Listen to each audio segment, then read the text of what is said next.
Buenos días a todos y bienvenidos a esta nueva sesión de webinar en la que vamos a hablar sobre cómo crear espacios COVID protegidos en el sector turístico. Y todo ello enmarcado dentro del diseño o creación de este sello de turismo de confianza que ha puesto en marcha la Consejería de Cultura y Turismo de la Junta de Castilla y León y que responde pues, a una iniciativa para el sector, la creación de un distintivo al que todos los empresarios, establecimientos y profesionales turísticos del sector pues pueden acceder voluntaria y gratuitamente para su obtención. Vamos a tener varias jornadas dedicadas al sello de turismo de confianza y la primera de hoy pues se va a destinar a aspectos que tienen que ver con la prevención de riesgos laborales. A partir de mañana y organizadas en función de los subsectores, pues se van a ir hablando y estableciendo jornadas formativas para el desarrollo y del reglamento de este sello de turismo de confianza.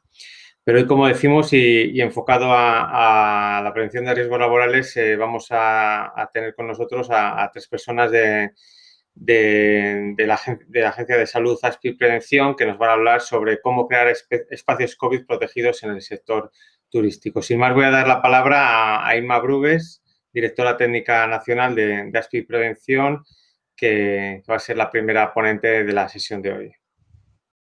Muchas gracias, Gustavo. Gracias también a la Junta, ¿vale?, por invitarnos y por poder compartir con vosotros. Y gracias a todos vosotros por estar hoy aquí con Rubén y con Carmen y conmigo compartiendo esta hora de prevención de riesgos laborales. Os voy a compartir pantalla. Perfecto, muchísimas gracias. Pues empezamos la sesión. Como decía Gustavo, una sesión dedicada a espacio COVID protegido. Muy bien, nosotros desde ASPI lo que proponemos o lo que hoy queríamos compartir con vosotros es un poco cuál es nuestra filosofía, cuál es nuestro proyecto, un proyecto de espacios COVID protegidos. Rubén, que es el director de prevención técnica, y después Carmen, que es la directora de medicina del trabajo de ASPI, entrarán más en detalle en todo lo que es las medidas, tanto preventivas técnicas como las medidas de vigilancia de la salud que hay que tomar y tener en cuenta para poder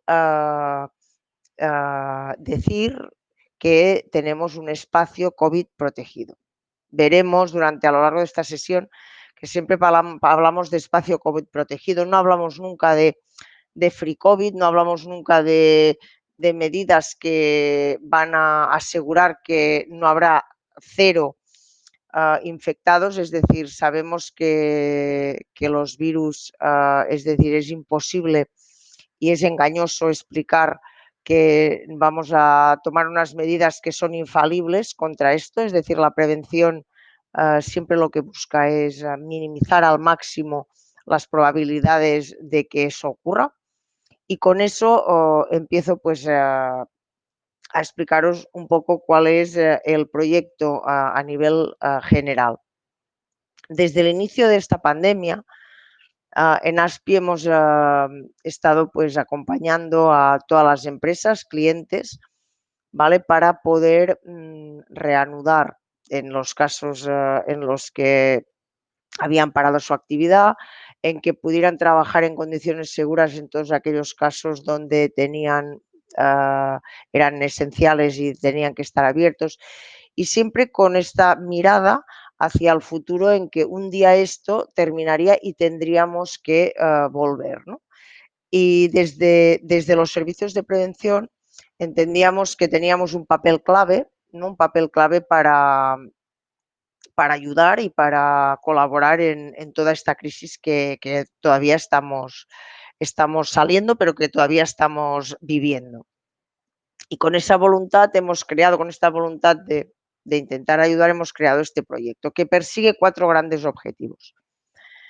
En primer lugar, asesorar de qué medidas concretas preventivas debéis aplicar, en este caso hoy, en el sector del turismo, para poder tener esta tranquilidad, que es este segundo objetivo, y aportar esta tranquilidad tanto a vuestros trabajadores, a vosotros mismos, a los usuarios, a vuestros clientes, a vuestros proveedores. Es decir, esta crisis sin duda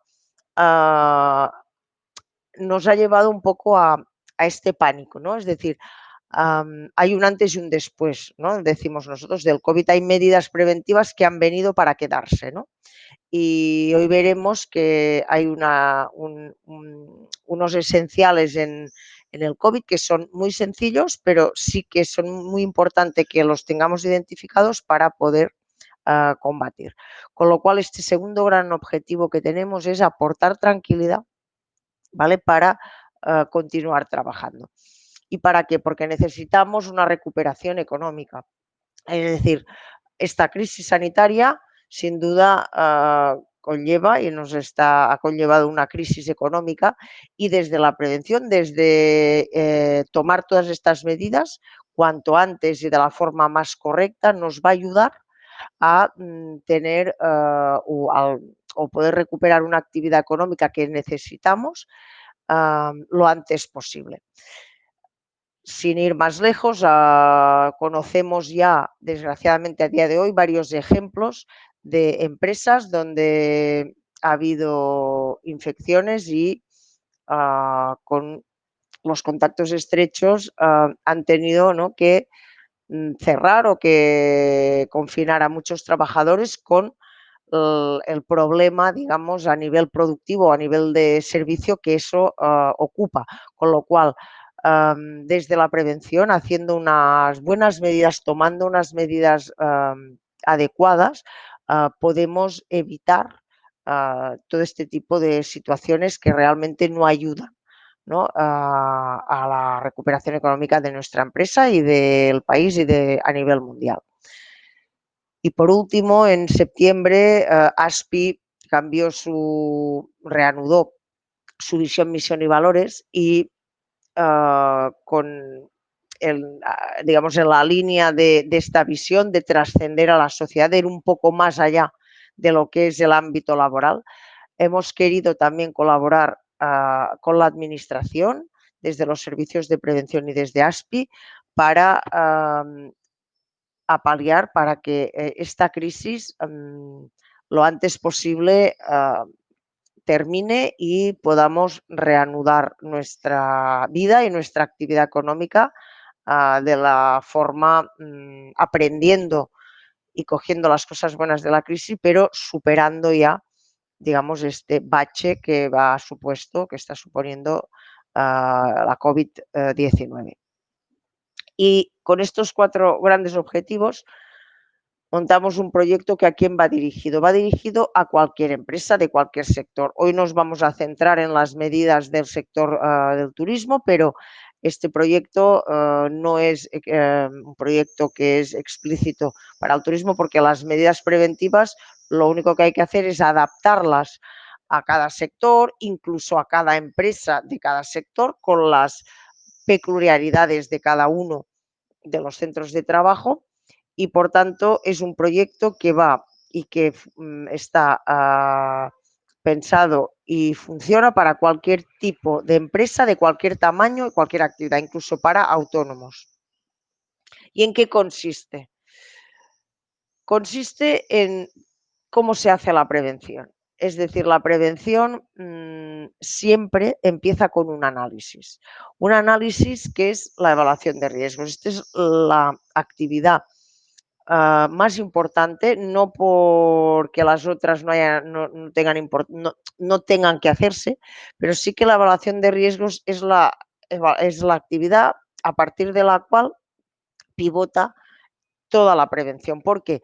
Porque la evaluación de riesgos nos marca una foto, es decir, tenemos un análisis de cuáles son los riesgos, qué gravedad tienen estos riesgos, y eso es lo que nos permite poder priorizar y tomar medidas que sean acorde a la gravedad del riesgo. Es decir, esta foto, este análisis, que es la evaluación de riesgos, es el punto de partida de la prevención sobre el cual nos marca el camino preventivo que debemos seguir. Es decir, un riesgo alto, la exigencia de las medidas preventivas no son las mismas que un riesgo bajo.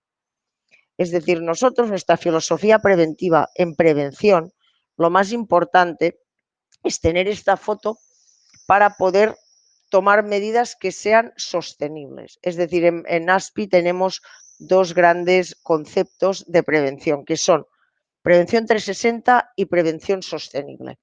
¿A qué nos estamos refiriendo? Prevención sostenible significa que es una prevención real.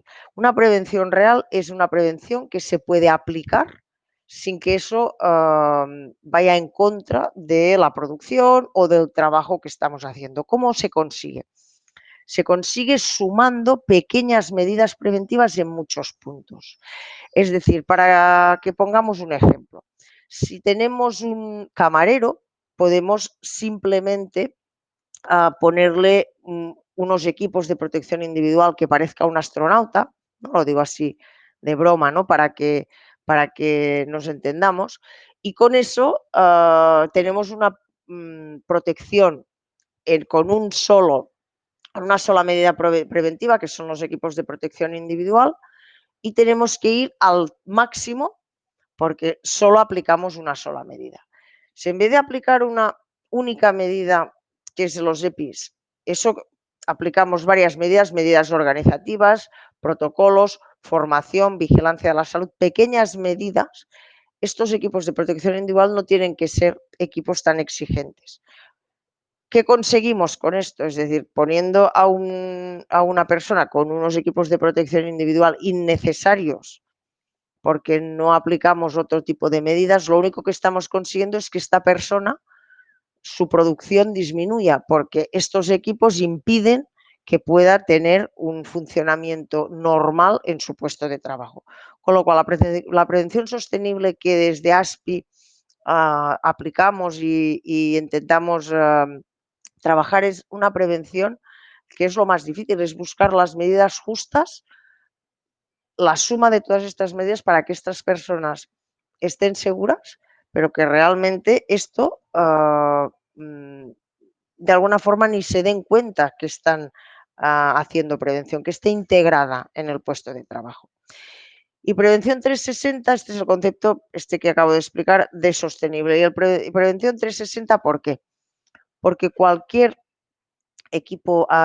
cualquier medida preventiva no tiene que estar en un papel, no tiene que estar en un informe que está muy bien hecho, firmado por el técnico, tiene que estar en el puesto de trabajo.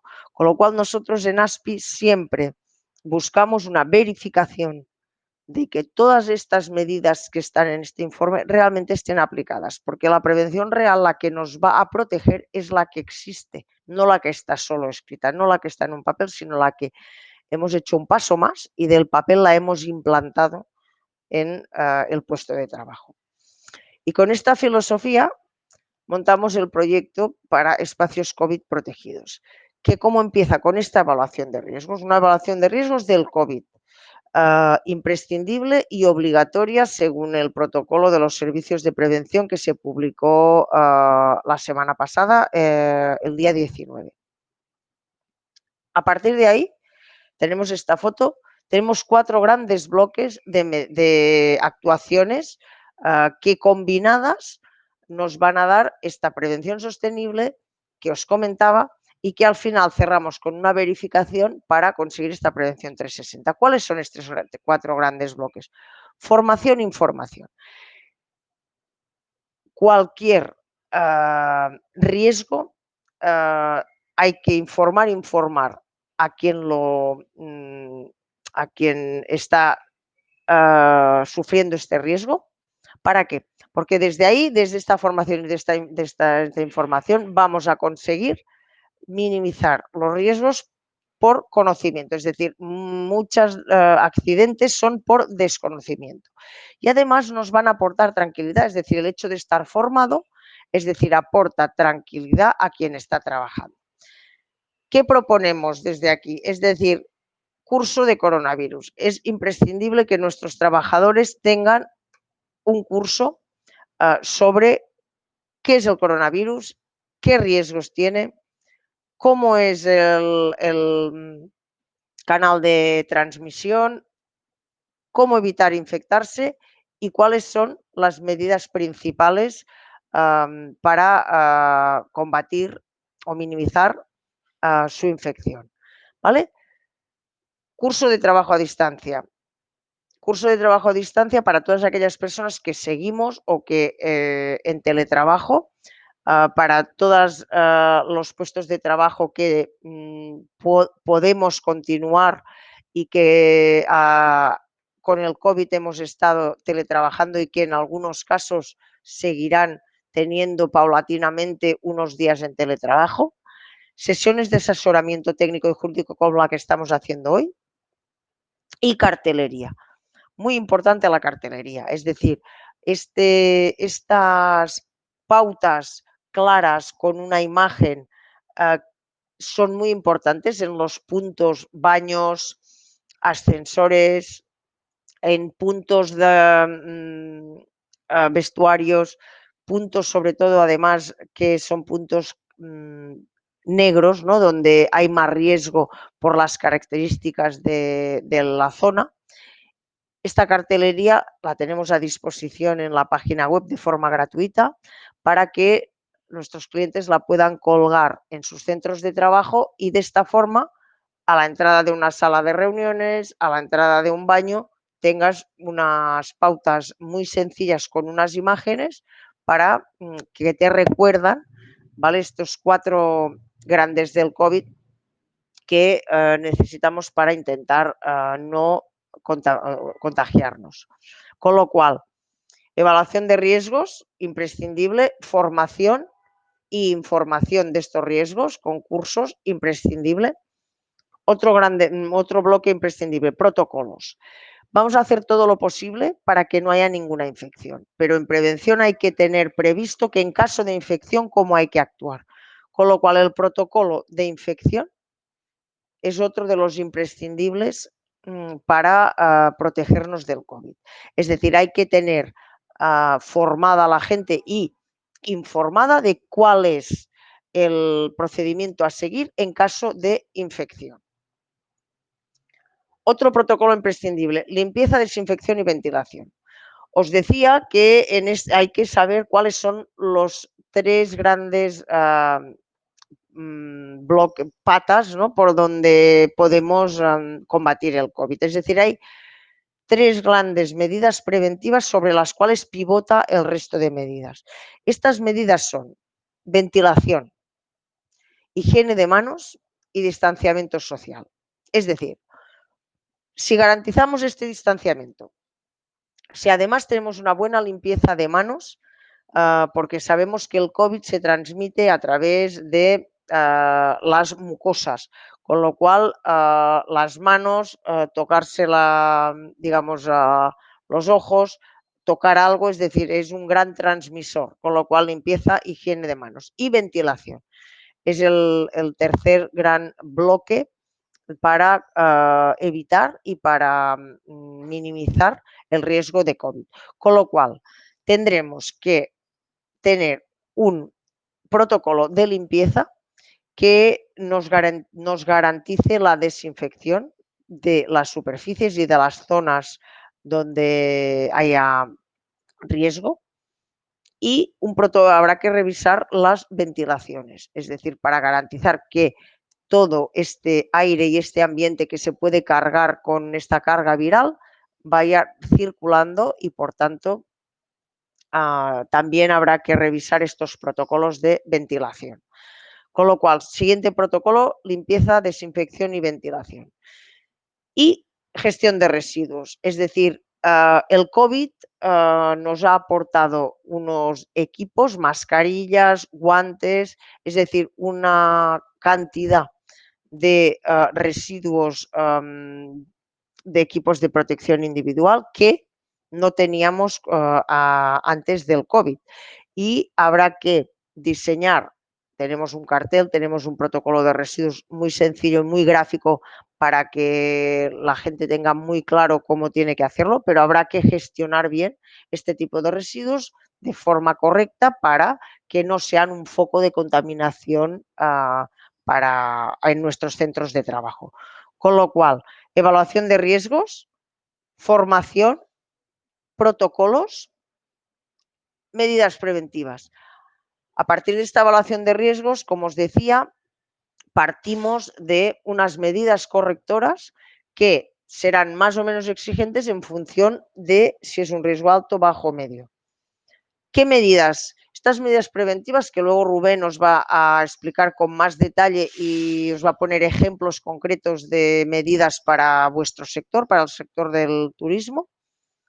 Estas medidas siempre tienen que implantarse en este orden. Vamos a intentar primero tener medidas organizativas que nos aseguren, que nos minimicen, ¿vale? Las posibilidades de infección. Aparte de estas medidas organizativas, hay que tomar medidas de protección colectiva. Mamparas, alfombrillas con virucida para que desde los pies, que es un gran transmisor, los zapatos de virus y de microorganismos, etcétera. Y cuando todo esto todavía queda un riesgo residual, vamos al equipo de protección individual. Y este equipo de protección individual, teniendo en cuenta que los EPIs son equipos que molestan, lo digo de esta forma porque es algo que tienes que incorporar en tus manos, en tu cara, en tu cuerpo y por tanto impiden de alguna forma que te puedas mover o que tengas la facilidad, es decir, son un poco incómodos, por eso siempre es importante empezar por organizativas, protección colectiva y poner el EPI justo para combatir este riesgo residual. Repito, si no hay ninguna medida organizativa y no hay ninguna medida de protección colectiva, tendremos que recurrir a un EPI más exigente, que seguramente será un equipo de protección individual que va a dificultar, ¿vale?, el trabajo o la producción de este trabajador. Por eso es importante seguir siempre este orden de prioridades. Con lo cual, evaluación, formación, protocolos, medidas preventivas. Y último bloque, no por eso el menos importante, sino al contrario, vigilancia. Es decir, no podemos prevenir ni hacer prevención de un riesgo sin tener en cuenta toda la pata de vigilancia. ¿Qué deberemos tener? Deberemos tener un protocolo de especialmente sensibles. Ahora os explicará Carmen que con la nueva normalidad el procedimiento de los servicios de prevención también determina qué hay que hacer con los trabajadores especialmente sensibles. Es verdad que en vuestro caso, al estar a día de hoy el riesgo controlado, es decir, la pandemia está controlada, con lo cual el riesgo, digamos, es un riesgo comunitario. Y en el caso de no tener riesgo biológico, los especialmente sensibles dejan de tener esta característica, pero Carmen os lo explicará con más detalle. Con lo cual hay que tener previsto este protocolo de especialmente sensibles, contactos estrechos, es decir, hay que tener determinado en caso de infección cómo proceder en los contactos estrechos, es decir, hay que hacer un estudio, hay que determinar qué personas han estado en contacto con la persona posiblemente infectada y actuar. Luego Carmen nos explicará cuál es el protocolo concreto de contactos estrechos, pero hay que tenerlo previsto. ¿Qué más? Tenemos otras herramientas, tenemos todas las pruebas diagnósticas, test de anticuerpos, PCR y serología. Estos son pruebas que nos van a ayudar y nos van a ser muy útiles para tener mapeos de personas que ya han pasado el virus, para tenerlo en nuestra historia de vigilancia de la salud y para poder determinar junto con los especialmente sensibles si esta persona ya tiene anticuerpos o no tiene anticuerpos, con lo cual es otra herramienta útil que luego veréis en más detalle. Y 2 consultas médicas, una de gestión emocional y otra de vuelta al trabajo. Es decir, toda esta situación, crisis, pánico, confinamientos, realmente a gente que ha pasado situaciones familiares o de gente allegada, pues que incluso pueden haber habido muertes, ¿no? Cercanas por el tema del COVID, pánico, ¿no? Por el miedo, ¿no? de este microorganismo que todavía no hay vacuna, un poco de miedo a volver a enfrentarte, a salir, ir a los centros, relacionarte con gente, tener reuniones, es decir, y todo eso tenemos una consulta de gestión emocional que ayuda o que puede ayudar a acompañar a todas estas personas que se han visto afectadas para poder volver a tener una normalidad. Y una consulta médica de vuelta al trabajo, es decir, como una consulta de reincorporación para poder incorporar en el historial de todos nosotros el COVID. Hay que tener en cuenta que hay un antes y un después, es decir, el COVID sin duda alguna va a cambiar la vigilancia de la salud, puesto que a día de hoy tampoco hay vacuna ni un tratamiento eficaz. Hemos salido de la pandemia, es decir, la pandemia está controlada, pero el riesgo sigue activo, puesto que no tenemos las vacunas ni el tratamiento, con lo cual es importante tener una consulta incorporada en nuestro historial médico de todos nuestros trabajadores para saber en qué estado cada uno está. Y con todo esto, con evaluación de riesgos y estos 4 bloques de medidas preventivas, cerramos con una visita del técnico para verificar que realmente está todo esto implantado. Que estas medidas organizativas que hemos puesto en un informe diciendo que pondríamos unas mamparas están puestas y están correctamente puestas, que los equipos de protección individual son los correctos y además están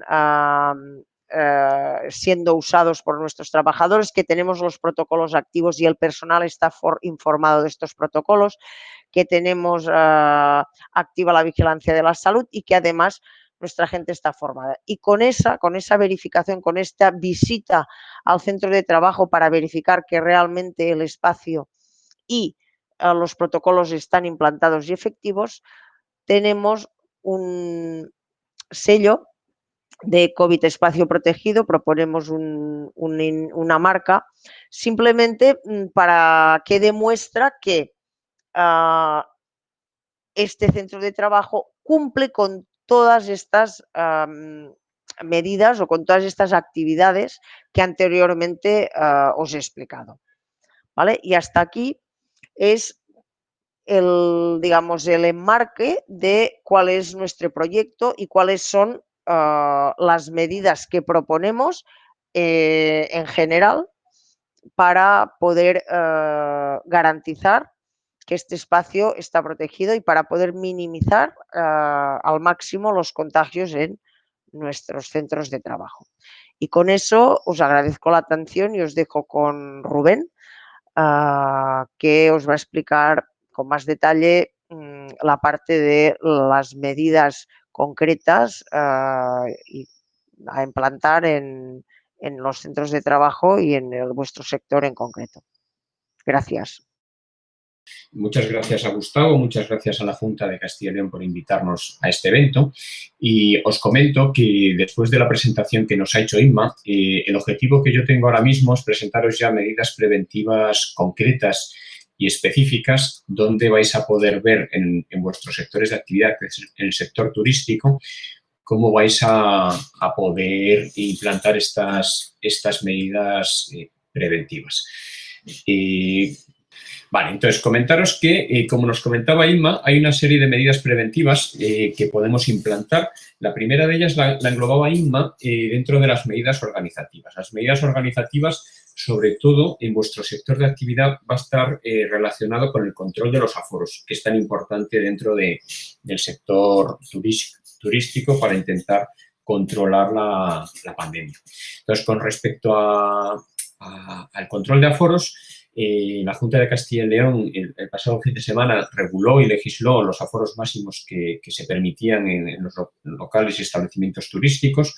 Como norma general estableció el 75% para el interior de los locales, el 80% de aforo en terrazas y para los baños establecía que los baños que tengan menos de 4 metros cuadrados de superficie útil, el aforo máximo es de una persona permitido en el interior y si tiene más de 4 metros cuadrados de superficie útil sería del 50%. Entonces, lo que deberíais hacer en este aspecto con respecto al control de los aforos es recalcular el aforo del establecimiento con el aforo COVID y establecer el cartel en la entrada en el que se establezca el número máximo de personas que pueden permanecer con respecto al COVID en el interior de las instalaciones. Como os decía Inma, toda esta cartelería la tenéis disponible de forma gratuita en la página web de ASPI Prevención. Si alguno lo necesita, simplemente accediendo a aspiprevención.com va a tener acceso a esta cartelería. ¿Qué más medidas organizativas vais a poder implantar o deberíais valorar implantar? Pues minimizar al máximo el uso del dinero en el intercambio comercial. Para ellos debéis intentar maximizar en la medida de lo posible la utilización de datáfonos para evitar esa propagación a través del propio dinero. Hay otras medidas organizativas por las que se puede optar en el sector turístico, que es sustituir las cartas por códigos QR para evitar que varios usuarios tengan que tocar el mismo objeto y no tengáis que desinfectarlo. Entonces, esta sería un poco un balance de las medidas organizativas por las que podríais optar. Otra medida que podéis valorar utilizar y que muchas empresas han optado por utilizar sería el control de la temperatura. Sobre todo, las empresas que lo han implantado la utilizan para el control de temperatura de su propia plantilla. El control para los clientes es más complicado porque es difícil decir a un cliente que viene a consumir a nuestro local que no va a poder acceder porque supera una temperatura. Entonces, las empresas que han optado por implantar esta medida, que es una más dentro de las posibles para intentar mitigar esta pandemia, es el control de la temperatura. Simplemente indicaros con respecto al control de la temperatura que para hacer correctamente el control de la temperatura debéis de tener un protocolo específico de acceso a las instalaciones y de cómo se va a hacer ese control de la temperatura. Una vez que se ha acabado el estado de alarma, la Agencia Española de Protección de Datos se ha pronunciado con respecto a este tema del control de la temperatura para ver si se vulnera algún derecho del trabajador porque si es un dato médico o no es un dato médico. Y el último consenso que hay con respecto a este tema del control de la temperatura es que debería haber un protocolo específico del control de la temperatura donde se indique quién va a hacer el control de la temperatura. En este tema también hay discordancia con los datos. En un principio se aconseja que sea personal sanitario y si no es personal sanitario es personal que tenga la formación específica para poder hacer este control. ¿Cómo tendría la formación específica? Pues si tenéis este protocolo de toma de temperatura ya se considera que tiene la formación necesaria la persona que tome la temperatura para poder hacerlo. Entonces, tendríamos que indicar quién es la persona que va a tomar la temperatura, con qué aparato va a tomar la temperatura, que habitualmente son termómetros láser en la que la toma de temperatura se hace a distancia. Estos aparatos tienen una singularidad y es que hay que calibrarlos previamente a su uso. Mucha gente ha adquirido termómetros para tomar la temperatura y porque no tenían la formación adecuada o suficiente, no los han calibrado y la toma de temperatura que están haciendo no es la correcta. Entonces, en el protocolo se especifica cómo calibrar esa temperatura. Los registros del control de la temperatura, las empresas que opten por este procedimiento no se pueden almacenar, no lo permite la Agencia Española de Protección de Datos, deben de ser proporcionales al uso para el que están previstos y el uso que están previstos es que no acceda a nadie, ningún trabajador en las instalaciones que pueda tener una temperatura superior a los 37,3 grados, que es la temperatura umbral que nos marca la Organización Mundial de la Salud, pero solamente se pueden conservar el tiempo estrictamente necesario porque la Agencia Española de Protección de Datos no nos lo permite. Entonces, con respecto al control de la temperatura, que sepáis que es una medida más por la que se puede optar para intentar la propagación de esta pandemia, y que aquella empresa que no considere, mi consejo es que siempre tenga un protocolo específico de cómo realizarlo. Hay otra serie de medidas que son ya medidas de protección colectiva de lugares de trabajo. Muchas empresas habéis optado por colocar mamparas, sobre todo en los establecimientos turísticos con atención al público. Son mamparas de protección que lo que hacen es evitar que esas pequeñas microgotas que expulsamos al exhalar lleguen al trabajador que está atendiendo al público. Hay otras medidas para los lugares de trabajo, como son el secado de las manos, que el Ministerio de Sanidad se ha pronunciado y sí que nos ha indicado que el secado de manos tiene que ser de un solo uso y no se pueden utilizar ningún otro sistema que implique el uso por más de un usuario. Pueden ser secadores, puede ser papel para el secado de las manos. Y también el Ministerio de Sanidad, con respecto a los lugares de trabajo, nos indica que donde se tiren estos residuos que pueden haber estado en contacto con personas que pueden ser potencialmente portadoras del COVID, que tienen que depositarse en un cubo con pedal y con tapa. Este es un requisito que también nos marca el Ministerio de Sanidad. Entonces, en los baños y aseos deberéis de tener cualquiera de estos dos sistemas de secado. Si optáis por el papel, el cubo donde se depositen los residuos debería de tener pedal y tapa. Vale, una medida importante con respecto a la protección colectiva es que debéis de minimizar en los establecimientos turísticos toda aquella información que pueda entrar en contacto con más de un usuario. Entonces, a partir de esta crisis tenemos que ser minimalistas, eliminar de nuestras habitaciones, de nuestras zonas comunes, todo aquel material que no sea estrictamente necesario para el bienestar del usuario, pero debemos de intentar evitar pues en revistas de uso común, prensa de uso común, folletos de uso común e intentar transformarlos por información digital. Sabéis que el COVID, una de las cosas buenas que ha tenido, el otro día leí un artículo en 5 días, es que ha provocado que la sociedad dé un salto tecnológico aproximadamente de 6 años, de un solo golpe, y este tema tenemos que aprovecharlo en todos los sectores. Entonces, toda esta información que antes suponía una importante fuente de contaminación, tenemos que intentar que pase a una información tecnológica y minimizar todo el tema de uso de objetos comunes. Y os decía antes, con muy buen criterio, que hay 3 aspectos para intentar controlar esta pandemia. Hay 2 que son fundamentales, muy importantes. Uno de ellos es la ventilación y otro de ellos es la limpieza, que luego hablaremos. Uno de los puntos más importantes que tenéis que aplicar y con los que tenéis que trabajar en la lucha contra esta pandemia es la ventilación, la renovación de aire. Está demostrado, y así lo avala la Organización Mundial de la Salud, que el contagio de COVID se suele producir con mucho mayor probabilidad y frecuencia en espacios cerrados y que tienen una mala ventilación. Os voy a poner un ejemplo que es muy claro y muy evidente. Los ascensores. En el ascensor es un lugar cerrado, que habitualmente está cerrado, y cuya ventilación es bastante complicada. Entonces, el ascensor sería un punto de una fuente de contagio bastante importante frente al COVID. En los vestuarios, en los baños, las cabinas de los retretes, también es un punto complicado de ventilar. Con respecto a la ventilación de los locales, vamos hacia el verano. El consejo de Aspi Prevención es que aumentéis la frecuencia de ventilación al máximo posible.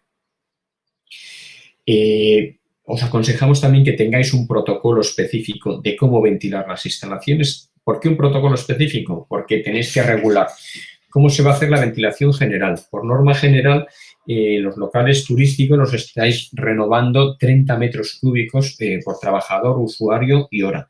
Y durante esta crisis deberíamos de subir esa frecuencia al menos hasta 50 metros cúbicos por trabajador, usuario y hora de renovación de aire. Tenéis que regular cómo va a ser la ventilación en aseos y vestuarios, en la que deberíais de intentar garantizar que la renovación de aire sea 24 horas al día, 365 días al año. O sea que la ventilación durante esta crisis de aseos y vestuarios debería ser constante, porque es uno de los puntos principales de contagio. Si es ventilación natural, ¿cómo se debería hacer? O si vamos a utilizar otra serie de elementos. Habéis oído que durante estos meses han salido al mercado diversos tipos de purificación de aire, de máquinas de ozono. Lo que os digo es que a día de hoy el Ministerio de Sanidad no ha avalado ninguno de ellos. El único que está en estudio por parte de la Unión Europea son las máquinas de ozono, pero también os digo que las máquinas de ozono sí que hacen una limpieza del aire, no de las superficies, y provocan otros riesgos mientras se están aplicando, que también hay que tener en cuenta, porque tú para evitar un riesgo no puedes generar otro. Entonces, mi consejo es que cuando tengáis que analizar la ventilación de vuestras instalaciones, recurráis a vuestro servicio de prevención, sea cual sea, y le consultéis cómo podríais afrontar el tema de la renovación y ventilación de las instalaciones. Otro aspecto fundamental es la limpieza y desinfección de las instalaciones. Comentaba Inma antes la opción de colocar una alfombra desinfectante con un viricida para que los usuarios y los trabajadores se limpien los pies antes de acceder a las instalaciones. Esto en el sector turístico, si abrís zonas comunes de gimnasios en los que el usuario se puede colocar sobre el suelo, es fundamental que lo coloquéis en la entrada a este tipo de instalaciones o a la entrada de las instalaciones generales. Es una medida preventiva bastante económica y que ha dado muy buenos resultados. En muchos restaurantes se ha implantado, en hoteles se está implantando, entonces sería una medida preventiva muy eficaz. Simplemente os he puesto esta imagen para informaros de que la prevención no tiene límites. Hay cadenas hoteleras de España que nos han encargado PCRs para la limpieza de las instalaciones para garantizar que periódicamente hacemos una PCR relativa a la limpieza, no una PCR relativa a un trabajador, sino a las superficies para garantizar si está limpia o no está limpia. Esta es una prueba que podemos hacer desde ASPI Prevención también, yéndonos al top de las medidas preventivas que se pueden implantar. Vale, con respecto a la limpieza y desinfección, comentaros que también deberíais de disponer de un protocolo específico para que sepáis cómo limpiar. En la limpieza hay como dos bloques que tenemos que diferenciar, que son las superficies, los suelos, las superficies del mobiliario y, por otro lado, los objetos en los que puedo entrar en contacto de forma constante, las manillas de las puertas, mostradores, donde pueda entrar en contacto de una forma frecuente. Para el tema de la limpieza de superficies, el Ministerio de Sanidad y el decreto que publicó la Junta de Castilla y León este fin de semana nos habla que un buen desinfectante puede ser la lejía, diluido en una proporción por cada mililitro de lejía, 50 mililitros de agua sería la proporción para hacer esta limpieza, y todas estas superficies se podrían limpiar con la lejía, que el Ministerio de Sanidad lo ha avalado. Hay un listado oficial de viricidas y de desinfectantes que se pueden utilizar. Y para hacer la limpieza de objetos de uso común, pulsadores, manillas, las manillas de las puertas, ahí sí que ya nos tenemos que ir a un viricida que garantice la desinfección por parte de la persona que lo va a utilizar. En este protocolo que os proponemos, pues se habla de estos temas y también se habla, por ejemplo, si tenéis coches compartidos o empresas de renting, que hay que hacer una limpieza y desinfección de todos estos coches compartidos que podáis utilizar. Vale. Con respecto a la señalización, comentaros que es una medida preventiva muy económica y que es muy importante porque nos recuerda cómo nos tenemos que comportar ante diferentes situaciones. Aquí sí que ASPI Prevención fue pionero y creo que es uno de los servicios de prevención que más cartelería tiene a disposición de forma gratuita para todos los usuarios. Y aquí os pongo una muestra. Por ejemplo, el de toma de temperatura, el punto donde se toma la temperatura, con las instrucciones de qué se va a hacer con los datos, cuál es el umbral de temperatura que se va a utilizar. La entrada y salida de las instalaciones, pues el tema de mantener la distancia interpersonal de 1,5 metros, de evitar aglomeraciones, evitar el tipo de saludos, cómo lavarnos las manos. Los inodoros, que aquí os comento que esto ya es un tema más bien personal, pero que podríais colocarlo en todos vuestros inodoros de vuestras instalaciones turísticas.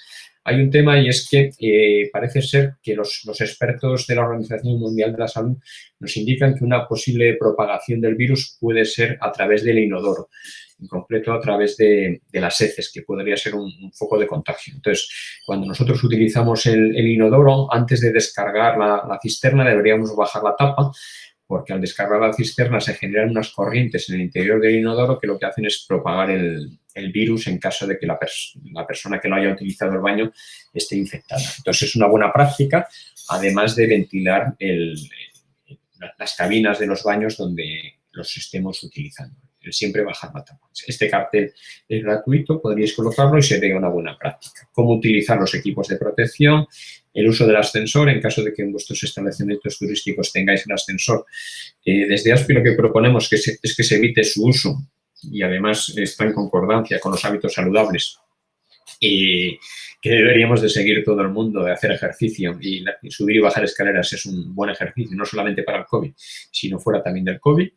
Y comentaros que toda la cartelería la tenemos disponible tanto en español como en inglés, por si necesitaseis colocarla en vuestros establecimientos en una segunda lengua, que existe una obligación en los establecimientos turísticos de que esté también en una segunda lengua y también de forma gratuita. Vale. Con respecto a la señalización, también pues tenéis la posibilidad de utilizar señalización a nivel horizontal para mantener esta distancia interpersonal de 1,5 metros, diferentes tipos de señalización. Vale. Y cartelería relativa a la señalización. Con respecto a la gestión de residuos, que antes os comentaba Inma, proponemos a nuestros clientes un procedimiento muy sencillo de gestión de residuos. Habitualmente, antes del COVID, no se utilizaban equipos de protección individual, que pueden ser fuente transmisora del virus. Entonces, nos proponemos un protocolo sencillo de qué bolsas utilizar, cómo cerrar las bolsas, y esto deberían de tener la información el trabajador. Este sería el protocolo de gestión de residuos. Vale. Hasta aquí todas las medidas que os he comentado son medidas que como empresa, como empresarios, podríais implantar en vuestros establecimientos turísticos y serían medidas preventivas para la empresa. Lo que os voy a mostrar ahora serían medidas preventivas ya para el trabajador, o sea que dejamos de lado ya las que se puede implantar la empresa y pasamos a ver las del trabajador. El Ministerio de Sanidad, en el protocolo de los servicios de prevención, estableció que la formación y la información son fundamentales para evitar y controlar la propagación de esta pandemia.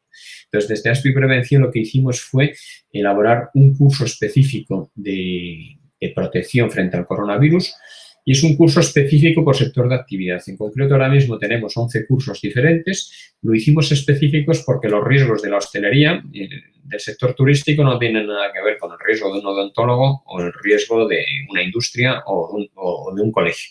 Entonces, el curso que proponemos lo proponemos en la modalidad online y específicamente aborda la problemática de cada uno de estos sectores de actividad y se va adaptando en función de los cambios legislativos que van ocurriendo. Entonces, por un lado, esta es la solución que proponemos a nuestros clientes con respecto a la formación. La formación, el Ministerio de Sanidad, lo que indica el empresario es que la debe de garantizar.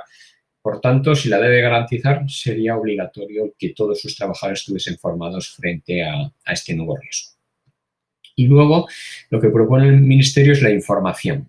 Para la información, lo que hemos realizado en ASPI Prevención pues es hacer también unas guías sectoriales por cada sector de actividad, en la que especificamos, esta en concreto es la del sector hostelero, en la que le explicamos a cada trabajador qué debe hacer antes de salir de casa, que podría ser una primera toma de temperatura, qué tiene que hacer de casa al trabajo, qué medidas preventivas tiene que aplicar, qué medidas tiene que aplicar en el acceso al trabajo, en el acceso a las instalaciones del sector turístico en este caso, qué debe de hacer mientras permanezca en el puesto de trabajo con sus medidas preventivas específicas, qué debe de hacer en los baños, aseos y vestuarios en caso de que dispongan de los mismos, cómo se debe de comportar, qué debe de hacer en los comedores en caso de que se dispongan de estos comedores, cómo debe de gestionar los residuos y qué tiene que hacer al finalizar la jornada. Si un trabajador no le informamos de lo que debe de hacer, difícilmente va a poder cumplir esas medidas. Y por último, he dejado los equipos de protección individual no por casualidad, simplemente porque a los prevencionistas son los documentos que son la medida preventiva que menos nos gustan, porque son los equipos de protección que tienen que llevar encima del trabajador y sería la medida preventiva última que siempre aplicaríamos. Simplemente por haceros un repaso, los guantes nos gustan muy poco en el control de esta pandemia. El utilizar guantes no garantiza absolutamente nada con respecto al contagio. Es más, cuando yo utilizo guantes me lavo mucho menos las manos y tengo una protección engañosa y una contaminación cruzada con mucha más facilidad. Entonces, los guantes es una medida preventiva de muy poca utilidad en esta pandemia, excepto si yo voy a tener un contacto directo con algún usuario. Vale, con respecto a la protección de la cara, simplemente comentaros que hay dos tipos de equipos de protección. Uno es la pantalla facial y otro son las gafas de protección. La pantalla facial no es un equipo de protección individual respiratorio. Hay gente que lleva pantalla facial y ya no usa mascarilla. Eso no es correcto, porque la pantalla facial lo único que nos protege es de salpicaduras que tengamos sobre la cara o los ojos, pero no nos protege absolutamente de nada más. Y tendríamos también las gafas de protección. La Organización Mundial de la Salud se está planteando muy seriamente el hecho de que a través de los ojos sea una fuente importante de contagio y de que tengamos que empezar a utilizar estos equipos de protección de los ojos de una forma masiva.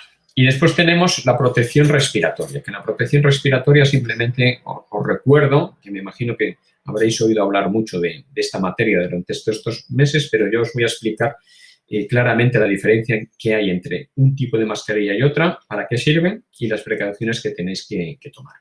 La primera mascarilla es la FFP2, famosa, de la que tanto se ha hablado.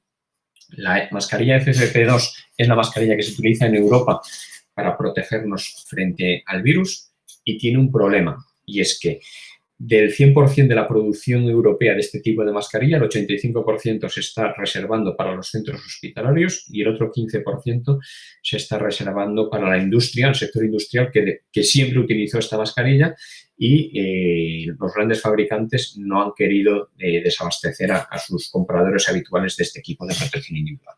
Ante la escasez de este tipo de protección, el gobierno legisló y ha permitido que se utilicen dos mascarillas equivalentes a la FFP2. Una es la KN95, que viene de China y que cumple una norma específica de China, y otra es la N95, que nos viene de Estados Unidos y que cumple con la normativa de Estados Unidos.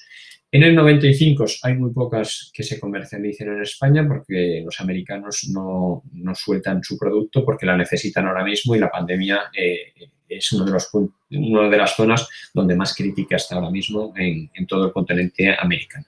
Entonces, solamente nos quedaría la KN95. Mi consejo preventivo es el siguiente. Es que si vais a comprar mascarillas KN95, consultéis con vuestro servicio de prevención antes de adquirirlas para ver si cumplen con una norma que es no tenéis por qué saberlo, pero es la GB 2626. En China solamente hay 33 laboratorios oficiales que acreditan con respecto a esa norma y el resto que no están acreditados con respecto a esta norma son todas mascarillas que no han cumplido los requisitos mínimos de la norma. Serían mascarillas, falsificaciones de mascarillas KN95. El mercado es muy complejo ahora mismo a la hora de adquirir una mascarilla KN95. Hemos visto las dificultades que han tenido incluso comunidades autónomas como la Comunidad de Madrid, que compró 16 millones de mascarillas KN95 y se tienen serias dudas de que cumpla la norma GB 2626. Entonces, aquí lo que sí os aconsejo es que recurráis a vuestro servicio de prevención, sea cual sea, antes de adquirirlas, para garantizar que esta mascarilla que vais a poner a disposición de los trabajadores realmente cumple con esa norma. La mascarilla FFP2 tiene una característica y es que nos protege a nosotros mismos y protege a los demás. Sería la protección más completa. Protege tanto a la persona que lo lleva como a la persona que puede estar en el entorno. La mascarilla quirúrgica es una mascarilla que inicialmente, históricamente, se utilizó en un uso quirúrgico y lo que protege es a los demás de que yo no les contagie, pero yo no estoy protegido cuando lo utilizo de no poder contagiarme. Es decir, si yo ahora mismo estoy cerca de Carmen, de mi compañera Carmen, y yo llevo la mascarilla, pero ella no, y ella es portadora del virus, ella me lo puede contagiar porque no me protege a mí mismo. Las características de ensayos son mucho menores con respecto a la mascarilla FFP2 y su eficacia es muy elevada cuando todo el mundo la utiliza. Entonces, si en la empresa o en el habitáculo todo el mundo utiliza esta mascarilla quirúrgica, podría ser válida. Si yo estoy trabajando en un entorno en el que no puedo mantener la distancia interpersonal y los demás no están usando mascarilla porque no pueden usarla, imaginaros un restaurante, lo ideal es que los trabajadores utilizasen una FFP2 o una equivalente, si no puedo mantener esa distancia interpersonal. Y cuando yo hago una ingesta de comida, la persona que está al lado mío no puede utilizar esa mascarilla. Entonces, esto es lo que quería comentaros con respecto a los equipos de protección individual. Doy paso a mi compañera Carmen. Gracias por invitarme a participar a esta sesión. Yo os tengo que contar, voy a compartir mi presentación. Os decía que a mí, de este esquema que primero comentó Inma, pues a mí lo que me queda de este procedimiento es hablar de la vigilancia de la salud. La vigilancia de la salud, pues tenemos que comentar aspectos de los que son trabajadores especialmente sensibles, contactos estrechos, temas de pruebas diagnósticas y las 2 consultas que hemos habilitado para poder dar mejor cobertura a los trabajadores y a las empresas en esta situación. ¿Cómo podemos hacer que desde Vigilancia de la Salud, que en el sector que nos ocupa hoy, tanto los trabajadores como los clientes estén protegidos, ¿no? Pues en Vigilancia de la Salud lo que tenemos que hacer es una serie de actuaciones diferentes a las que veníamos haciendo hasta ahora. Son actuaciones que el Ministerio nos encomendó cuando se desarrolló, empezó ya a la pandemia a tener cuerpo y a afectarnos verdaderamente. Entonces, el Ministerio nos encomendó que identificáramos a los trabajadores que eran especialmente sensibles a poder contagiarse o a tener una evolución peor de si desarrollaban un COVID. Entonces, este grupo de trabajadores especialmente sensibles o trabajadores vulnerables, se definió una serie de grupos de patologías con las que los trabajadores podían tener más vulnerabilidad al COVID y durante todos estos meses ya hemos estado identificando a los trabajadores especialmente sensibles, ligando su patología con el riesgo en el puesto de trabajo. Para valorar a los trabajadores especialmente sensibles hay que tener en cuenta la evaluación de riesgos, el riesgo en su puesto de trabajo y la patología del trabajador. Y con esas 2 variables, pues llegamos a una valoración de nivel de riesgo y con esa valoración de nivel de riesgo establecemos una serie de medidas para proteger al trabajador. Esta, bueno, supongo que lo conocéis, esta es la tabla que hace ya unos meses el Ministerio sacó para poder evaluar con un criterio más uniforme a los trabajadores especialmente sensibles. Hay 2 tablas, una que se refiere a sanitario, otra que se refiere a no sanitarios. Concretamente estaríamos en el caso de los no sanitarios. Bueno, pues con esta tabla nosotros identificamos a los trabajadores especialmente sensibles con su patología, su nivel de riesgo y proponemos actuaciones.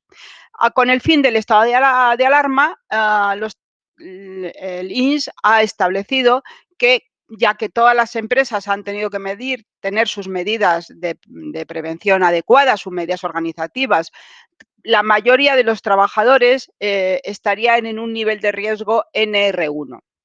Es decir, sería el mismo nivel de riesgo comunitario. Y, por tanto, todos aquellos trabajadores que inicialmente le propusimos una IT por retirar a estos trabajadores de la comunidad porque había mucho riesgo, estos trabajadores ahora van a retornar al puesto de trabajo entendiendo que la mayoría tienen un nivel de riesgo NR1. Todos aquellos que salgan de este nivel de riesgo NR1 tendrán la consideración de trabajadores especialmente sensibles y tendremos que proponer para ellos medidas, incluso podríamos proponer una IT en casos excepcionales, pero esa IT ya no tendría la consideración de trabajador especialmente sensible por COVID, sino sería por enfermedad común.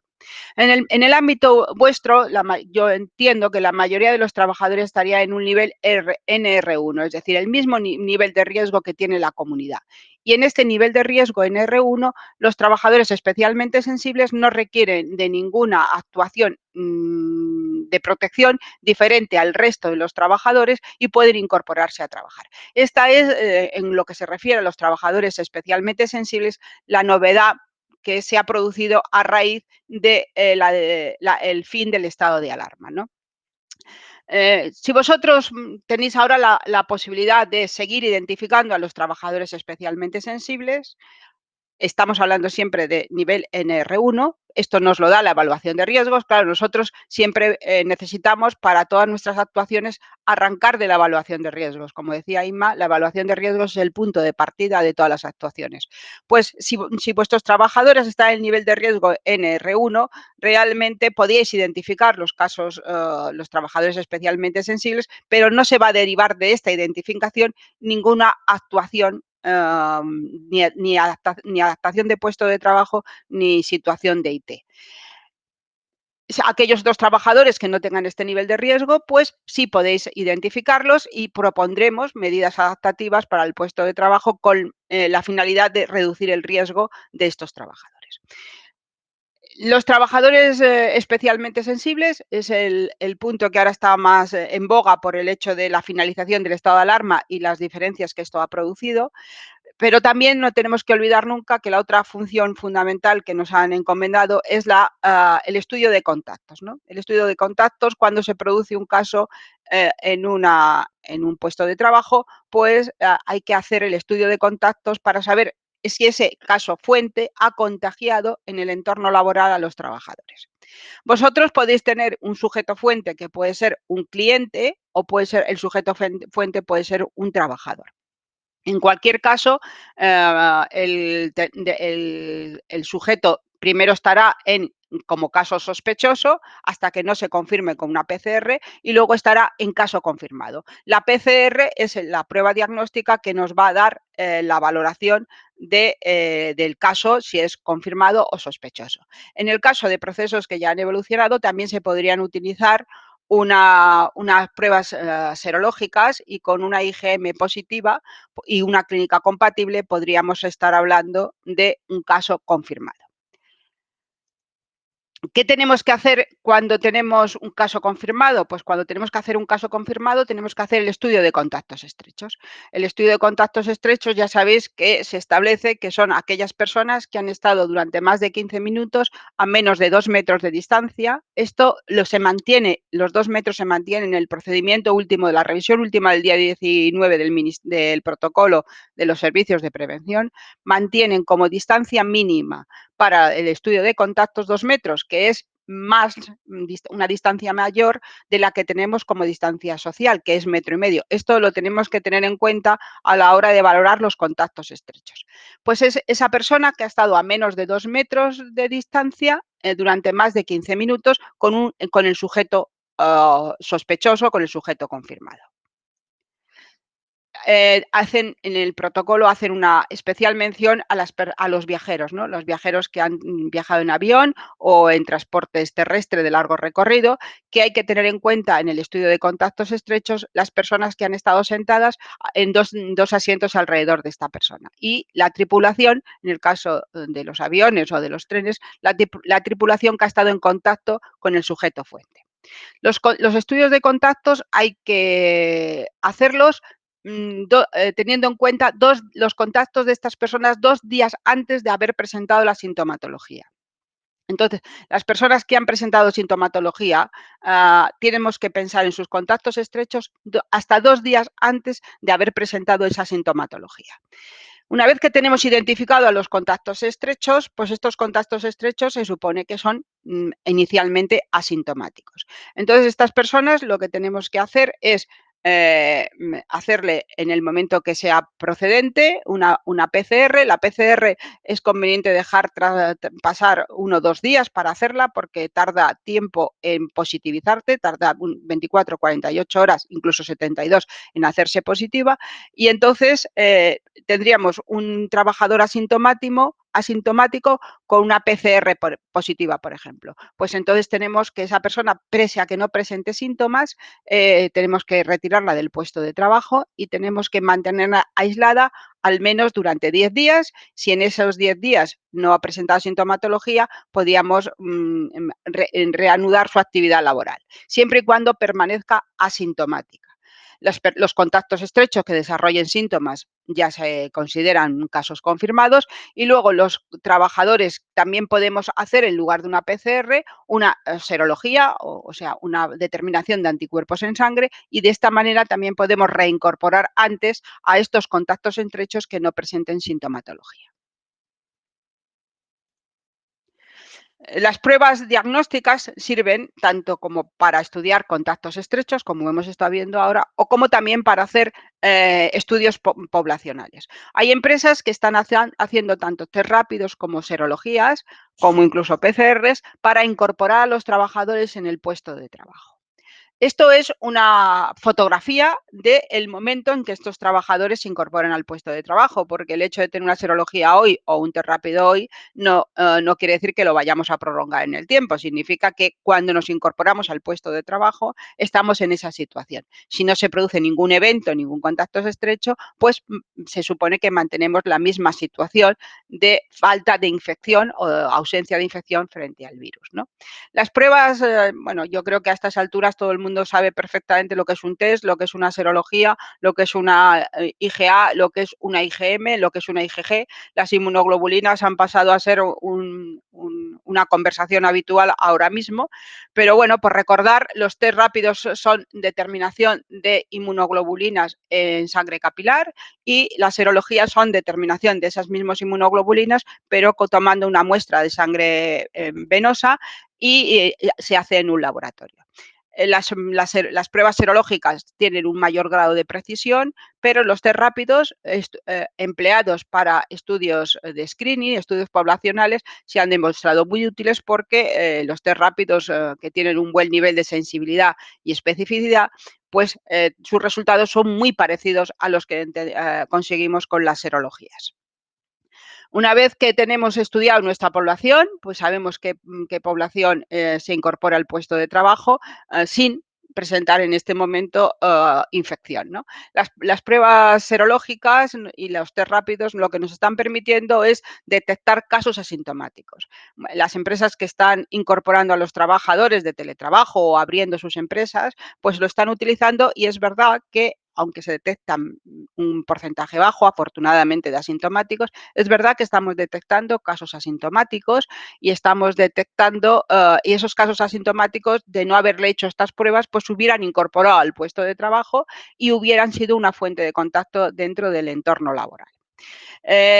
Otras empresas optan por hacer la PCR. Ya sabéis que la PCR es la prueba diagnóstica por excelencia, pero en la nueva estrategia que se ha publicado últimamente, estrategia para valorar las pruebas diagnósticas, también consideran que la serología con IgM positiva e IgG positiva se puede considerar como caso curado y es igual de fiable que una determinación con PCR.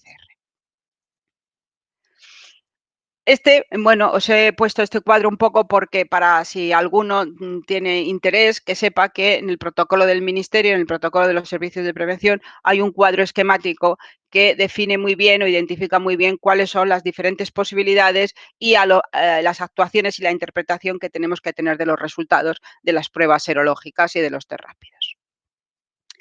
Tanto los trabajadores especialmente sensibles como los contactos estrechos, una de las novedades que el Ministerio nos ha encomendado es la gestión de la colaboración con la gestión de la incapacidad temporal. Desde los servicios de prevención nunca habíamos hecho colaboración en la gestión de la incapacidad temporal, pero desde que se desencadenó toda esta situación, pues nos han encomendado a nosotros que colaboremos con la gestión de la IT. ¿En qué consiste nuestra colaboración? Pues consiste fundamentalmente en proponer bajas en trabajadores especialmente sensibles, como os decía antes, en los niveles a partir de, en este momento actual, y hasta que nos mantengamos en esta situación de alerta, los niveles a partir de los niveles NR2, donde no hay posibilidad de adaptación del puesto de trabajo. Tenemos que colaborar con la IT porque tenemos que comunicar los casos que son contactos estrechos para que pasen a situación de IT. Y también tenemos que colaborar con la gestión de la IT para proponer altas en estos casos que estamos viendo de niveles NR1 que ahora van a incorporarse todos al mercado laboral. Entonces, aunque hay diferentes maneras de actuación conforme con esto de la IT y el alta, dependiendo de diferentes comunidades autónomas, porque algunas comunidades autónomas han optado por dar de alta a todos los trabajadores que estaban en IT en situación de baja laboral, entendiendo que se pueden incorporar al puesto de trabajo, pero otras autonomías requieren que el Servicio de Prevención dé un informe favorable para esa alta por IT. Entonces, pues nosotros desde los servicios de prevención tenemos que proponer el alta en aquellos casos que lo entendamos, tenemos que proponer la baja en los trabajadores especialmente sensibles que deban continuar de baja y en los contactos estrechos y por último tenemos que notificar la consideración de accidente de trabajo cuando el contagio se ha producido en el entorno laboral. Cuando tendrá la consideración de accidente de trabajo cualquier trabajador que se contagie y se pueda demostrar que el contagio se ha producido en el entorno laboral. Y esto también somos ahora los servicios de prevención los que tenemos que hacer esta notificación a la Seguridad Social o a Inspección Sanitaria, al ICANN, dependiendo de las autonomías, para que tengan esa consideración de accidente de trabajo, para que lo gestione a partir de ese momento la mutua como accidente de trabajo. Además de estas notificaciones para el alta y la baja de los trabajadores, nosotros también tenemos que hacer un reporter a epidemiología para que hagan sus estadísticas de estudios de contactos y de casos confirmados. Nosotros en cada comunidad autónoma hay un sistema de notificación y cada vez que detectamos un caso por una serología o por una PCR positiva tenemos que notificarlo como caso confirmado y todos aquellos estudios que iniciamos, estudio de contacto de caso confirmado, también tenemos que notificarlo a la autoridad epidemiológica de la comunidad autónoma porque vamos alimentando todos los datos epidemiológicos de la comunidad y esto a su vez del país. Entonces, una vez que ya hemos revisado los trabajadores especialmente sensibles, los estudios de contacto y la utilidad de las pruebas serológicas, nos quedaría solo hablar de la consulta de retorno al trabajo y la consulta emocional. Pero antes de hablar de la consulta del retorno al trabajo y de la consulta emocional, quería remarcar un poco para cerrar el tema de los contactos estrechos, un poco lo que ha comentado Rubén, ¿no? En vuestra actividad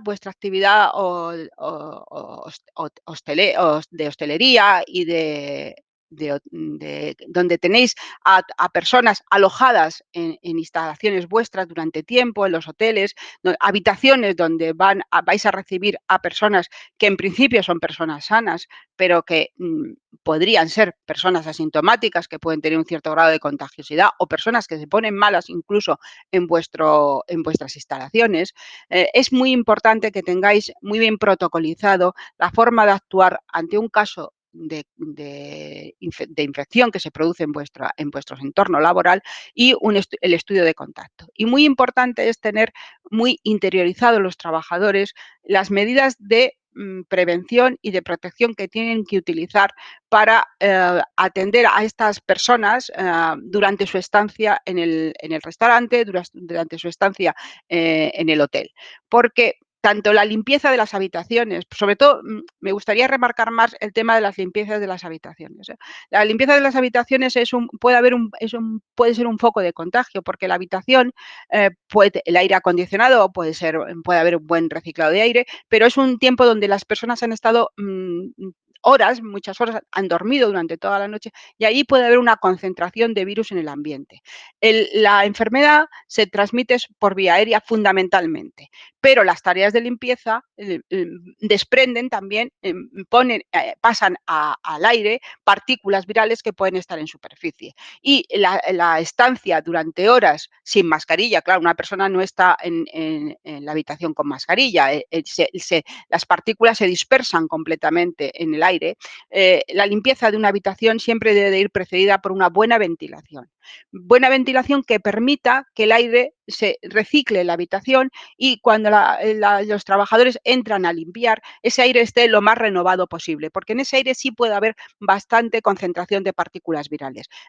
Por muy bien que tengáis el aire acondicionado, creo que es bueno que se haya una correctísima ventilación antes de que los trabajadores accedan a la limpieza de las habitaciones. Y en esa limpieza de las habitaciones hay que procurar lo más posible que no se desprenda polvo, que no se muevan las partículas que pueden estar sobre las superficies para que no pasen al ambiente y puedan ser respiradas por el trabajador que está limpiando la habitación.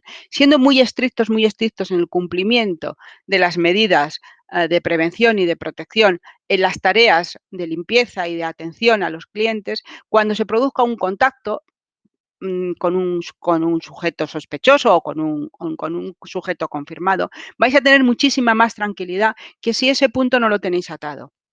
Es inevitable que vais a tener casos de contagios en vuestros locales. Ahí vais a asistir o vais a atender a personas que pueden estar enfermas y que alguno estará enferma y que en algún caso seguro que vais a tener un caso fuente en vuestros negocios.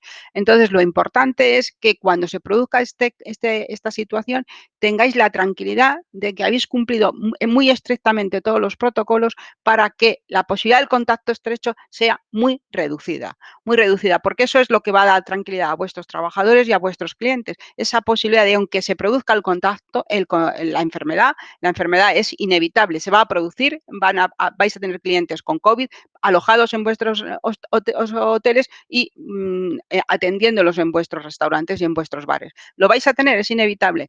Entonces, sobre todo los hoteles, que es donde más tiempo permanecen las personas, si sois muy estrictos en el cumplimiento de estas medidas, reduciréis muchísimo la posibilidad de contactos estrechos y si se produce el contacto estrecho, la posibilidad de infección de ese contacto estrecho, porque el riesgo de infección está en relación con la carga viral que la persona respira. Cuando esa carga viral es más baja, aunque tengas contacto con ella, la posibilidad de que tengas un cuadro con una sintomatología importante es mucho menor. Por esto, en las residencias de ancianos y en los hospitales se producen esa alta tasa de infectividad, porque ahí la concentración de partículas virales en el ambiente es alta, sobre todo en las residencias de ancianos. Y entonces es esa alta cantidad de virus que tú respiras lo que más te va a provocar sintomatología aparatosa y clínica evidente, ¿no? Entonces me gustaría remarcar esto porque para mí es quizá el punto más importante. Tener presente que vais a tener casos y tener presente que lo más importante es que lo tengáis todo controlado para que el foco sea lo más pequeño posible y la situación de contagio sea lo más pequeña posible. Esto es como los incendios en verano, ¿no? Incendios va a haber, lo que tenemos que hacer es que las brigadas trabajen muy, muy activamente para que el foco sea lo más pequeño posible. Bueno, pues ya solo me queda comentaros sobre las consultas de salud y la consulta de gestión emocional. La consulta de gestión emocional lo que pretende es, con un equipo de psicólogos, con nuestros psicólogos que tenemos en ASPI Prevención, es dar ese soporte al trabajador cuando necesita esa ayuda adicional o bien para incorporarse a la actividad laboral o bien para enfrentarse al miedo, a la situación emocional que produce tener que estar en contacto con personas, ¿no? Bueno, lo decía Inma al principio, ¿no? Hemos vivido una situación de reclutamiento en un espacio muy cerrado, donde hemos tenido nuestra zona de confort y donde hemos estado protegidos. Hemos vivido situaciones dramáticas con familiares, con amigos, con personas cercanas y el miedo a este virus es un miedo que se ha impregnado en toda la sociedad, ¿no? Y bueno, aunque hay personas que tienen conductas un poco, que lo vemos, ¿no? Sobre todo la gente más joven, ¿no? Que tiene conducta un poco así que dices, bueno, pues ¿dónde habrá estado esta persona durante estos meses? Porque nos ha dado cuenta de lo que hemos vivido. La mayoría de las personas es consciente de lo que hemos vivido, y el enfrentarse al contacto interpersonal con clientes, pues le puede producir una situación emocional difícil de manejar, ¿no? Entonces, bueno, pues aquellas personas que necesiten esa ayuda adicional para manejar esta situación, le podemos ofrecer una consulta con un psicólogo para ayudarle a superar esta situación. Y la consulta de reentorno de reincorporación al trabajo, pues es una consulta que sería equivalente al reconocimiento de reincorporación que hacemos en Vigilancia de la Salud, y sería esa consulta donde nosotros recogemos toda la información referida a la sintomatología, los antecedentes, los contactos que la persona ha tenido con el COVID, y si lo ha pasado, si ha tenido la enfermedad, cómo se ha recuperado y cómo se encuentra. Hay personas que han tenido un COVID bastante florido y durante mucho tiempo tienen sintomatología, tienen malestar, no acaban de encontrarse bien. Bueno, pues este retorno al trabajo de estas personas, con la ayuda de los profesionales sanitarios, pues pueden ayudarle a reincorporarse mejor, a darle pautas para que le ayuden a volver a su vida normal, su vida laboral, con más seguridad y en las mejores condiciones posibles. Yo, por mi parte, he terminado. Estoy encantada después, si queréis, contestar las preguntas que surjan, y nada más. Muy bien, Carmen, pues muchas gracias. Tenemos aquí una pregunta y yo creo que a lo mejor puede ser para ti perfectamente. Nos comenta una persona un propietario de una casa rural. Dice que después de una larga estancia de unos clientes en una casa rural de alquiler completo, si se les puede hacer un cuestionario a los clientes para ver si han tenido síntomas o si han desarrollado la enfermedad durante su estancia. Y Pues, si existe algún modelo de cuestionario al respecto. pues supongo que sería voluntario que contestaran. Evidentemente, yo creo que se podría hacer, no sé legalmente si esto está contemplado o no, se podría hacer si de manera voluntaria lo quiere hacer. ¿Y qué preguntas tendría que tener ese cuestionario? Pues similares a las que hacemos en los screening que hacemos o en los triajes que hacemos de los trabajadores que entran a hacerse cualquier actividad sanitaria a nuestras dependencias, ¿no? Si ha tenido sintomatología, si ha tenido fiebre, si ha encontrado mal, si alguno de las personas que han ido a visitarle durante esa estancia ha presentado síntomas, si alguna persona de la casa ha tenido alguna de las múltiples versiones de sintomatología leve que produce el COVID. Se podría hacer, pero no sé muy bien, una vez que tuvieses ese cuestionario, claro, si alguna de las preguntas fuese positiva, tendrías que proponerle hacer alguna prueba diagnóstica, porque si no, no sé si saldrías muy bien de dudas o para qué tendrías esa información, ¿no? En principio, el tratamiento de esa estancia o de esa casa donde ha estado tendría que ser de limpieza extrema, como tanto si tiene sintomatología como si no, la actuación tendría que ser la misma. Y si hubiese tenido una sintomatología aparatosa, pues yo creo que se hubiese sabido, ¿no? Pero podría preguntarse, ¿no? Podría preguntarse si de eso se saca alguna utilidad, ¿no? Si en la casa rural con eso, pues va a hacer alguna medida adicional. Entiendo que no, porque las medidas tienen que ser máximas de limpieza y de desinfección, entonces creo que no tendría mayor utilidad, pero legalmente entiendo que se podría hacer de manera voluntaria. Muy bien, muchas gracias, Carmen. En principio no tenemos más cuestiones, ni por el chat del YouTube ni por el chat de la plataforma. Entonces, no sé si vosotros queréis añadir alguna cosa antes de despedirnos. Solamente por mi parte comentar que ya os envié las presentaciones que hemos utilizado, con toda la cartelería bien legible y demás, ya lo tenéis disponible. La guía de reanudación de actividad para que esté legible. Vale. Nos comentan ahora, acaba de entrar una pregunta sobre el ozono. ¿Qué opináis sobre el ozono? Y si aplica ozono a la habitación cuando se va el cliente, que si se puede ocupar en el mismo día o habría que esperar un tiempo. Pues mira, si os parece, respondo yo. Sobre el ozono no se ha pronunciado todavía la Unión Europea, está en estudio. El ozono es un limpiador que se ha utilizado históricamente en la industria, sobre todo cuando trabajamos con cancerígenos, y tiene la recomendación que él mismo está indicando. Cuando utilizas ozono, tiene que pasar unas horas hasta que pueda incorporarse otra persona a las instalaciones donde se ha aplicado el ozono. Eso, en función de la empresa especializada que os haga esa limpieza mediante el ozono, os indicará las horas mínimas que se deben de esperar, porque depende de la concentración de ozono que vayáis a utilizar para limpiar la habitación. No es lo mismo utilizar una concentración de 10 partes por millón que 100 partes por millón o hasta 1000 partes por millón de ozono que se llegan a utilizar en algunas limpiezas. Entonces, la empresa especializada os dirá expresamente para el tratamiento que vais a aplicar las horas que tiene que esperarse a que pueda acceder una persona. En un principio, el ozono tiene una característica y es que limpia el aire ambiente, pero no limpia las superficies. O sea que el utilizar ozono no exime de limpiar todas las superficies de muebles, suelos, la ropa de cama. O sea que simplemente limpia el ambiente, pero no limpia las superficies. Vale. Otra cuestión, estamos acostumbrados a ver cartelería un poco, especialmente a nivel de prevención, de lavado de manos, distanciamiento social, etcétera, pero nos preguntan si hay cartelería ya para informar al cliente de cómo actuar en caso de que ya tenga esos síntomas, en caso de que él se note con síntomas, que si hay cartelería para informarnos, para saber cómo actuar. Sí. Pues no la tenemos expresamente, pero la podríamos hacer, no hay ningún problema. Es una buena aportación, mira, no hay mal que por bien no venga, ya hemos aprendido algo muy interesante hoy, porque podríamos prepararlo. Si el cliente, la persona que te ha hecho la consulta tiene un especial interés, lo podríamos consensuar con la dirección técnica, estamos aquí, prepararíamos el contenido y con marketing nos prepararían los contenidos. No habría problema. Si está interesado, que se ponga en contacto con nosotros y lo podríamos preparar. Es una buena aportación. Gracias a la persona que la ha hecho, es muy interesante. Sí, la pregunta nos la formulaba Concha Hurtado desde una casa rural en Piedra, en la provincia de Valladolid.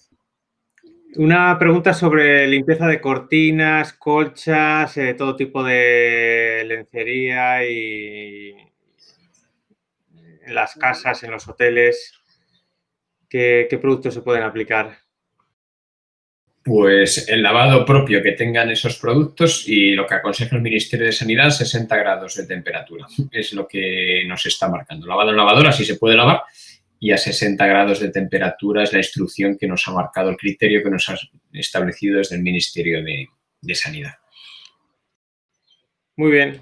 Pues las cortinas, como comenté, es una de las medidas organizativas que, si se puede, se deberían de suprimir, porque es un objeto que, a no ser que sea estrictamente necesario, las habitaciones ahora tienen que ser minimalistas. Y uno de los objetos que deberíamos suprimir, porque la limpieza no es tan fácil como la ropa de cama. Vale, acaba de entrarnos una preguntilla más.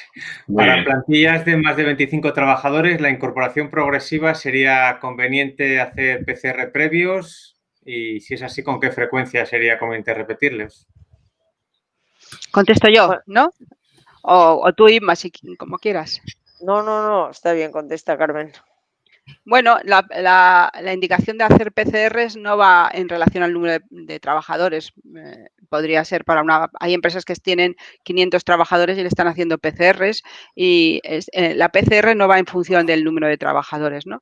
Eso depende un poco de la estrategia que la empresa quiera plantear para la reincorporación de los trabajadores.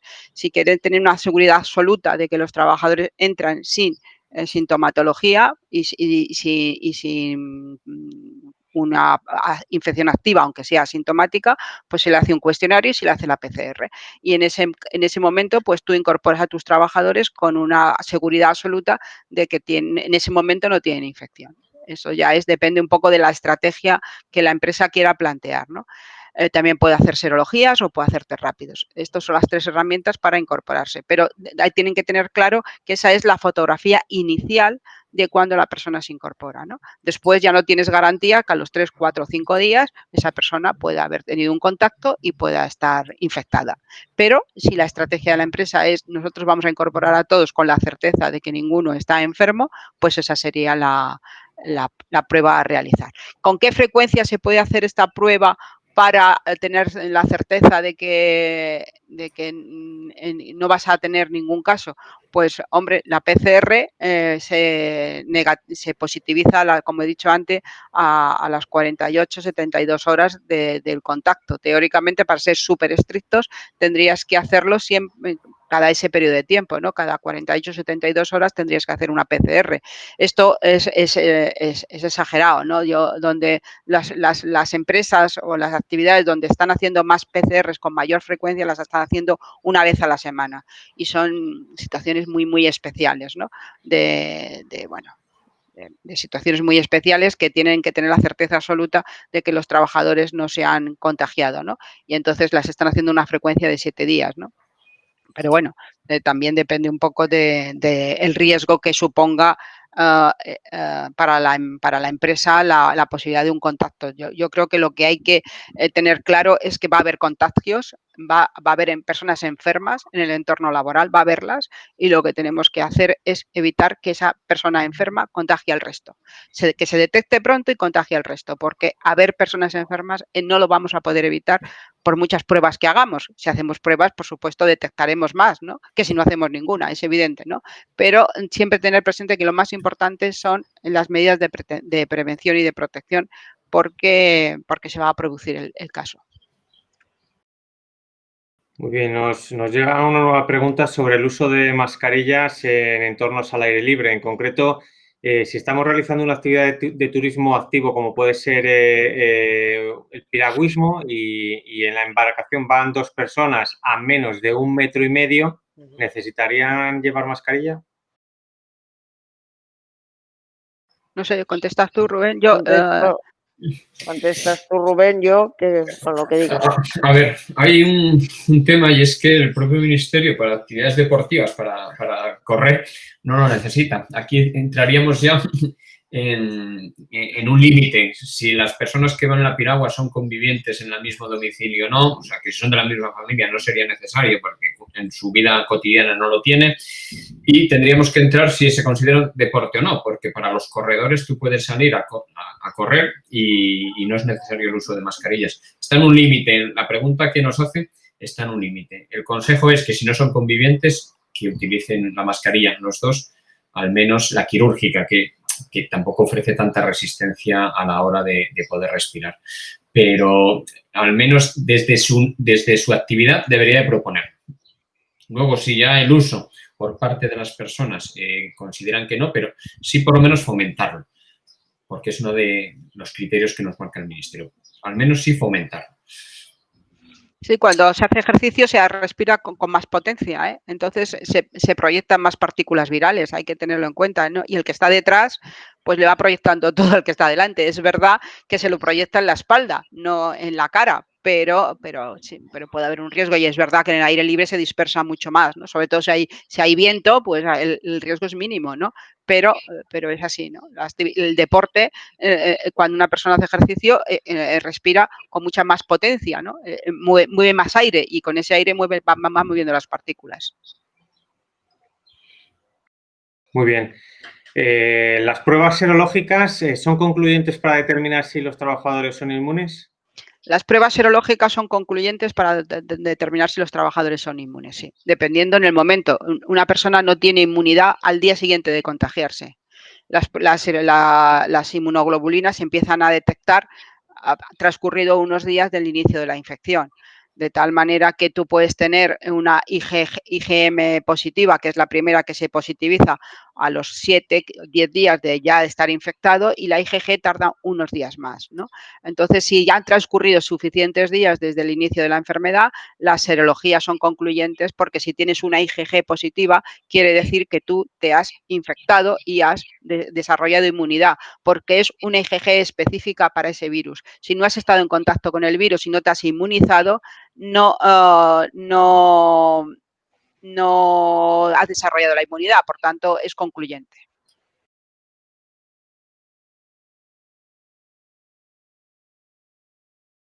Y sobre este aspecto nos preguntan también que qué sabemos sobre del pasaporte serológico definitivo. Pues yo definitivo no sé nada del pasaporte serológico. Yo dudo que lo haya, yo dudo que lo haya. Hay muchos matices con esto del pasaporte serológico. Primero, matices de confidencialidad y luego matices de utilidad, porque, bueno, si una persona se ha inmunizado, pues ya está inmunizado, pero lo que no podemos hacer es dos categorías de personas, las personas inmunizadas y las personas no inmunizadas, ¿no? Entonces, aunque, bueno, hay tentaciones de contratar a personas que ya están inmunizadas y de saber si una persona está inmunizada, porque eso da más tranquilidad a la empresa o al entorno social, no creo que desde el punto de vista legal esto se consiga, se haga, ¿no? No sé hasta qué punto esto es ni útil ni posible, pero no lo sé, no sé hasta cómo evolucionará la situación y no sé en qué punto quedará la situación. Muy bien, pues nada más, con esta pregunta nos despedimos. ¿Ha entrado alguna cuestión más que ya se ha ido respondiendo? Invitamos también a nuestros seguidores a que bueno, pues esta ponencia se va a colgar en la plataforma de Turismo Castilla y León a través del canal de YouTube, y ahí se podrá recuperar y consultar la ponencia, tanto las 3 ponencias que nos han realizado hoy desde ASPI Prevención, como el turno de preguntas, y estoy seguro que también tanto Carmen como Inma y Rubén, los 3 ponentes, pues estarán encantados de contestar cualquier cuestión si se dirigen a ellos directamente. Muchísimas gracias por estas explicaciones de cómo crear espacios COVID protegidos para el sector turístico, dirigido al sector turístico de Castilla y León. Y como decía al inicio, pues mañana nos emplazamos también pues, con las especificaciones del reglamento del sello de turismo de confianza. Estarán con nosotros Alberto Hernando, de Simbiosis Consultores, y María Lanao, también directora de proyectos de Simbiosis Consultores, que es la consultora que está desarrollando el reglamento del sello, y tendremos la primera de las sesiones a las 9:30 de la mañana. Muchísimas gracias.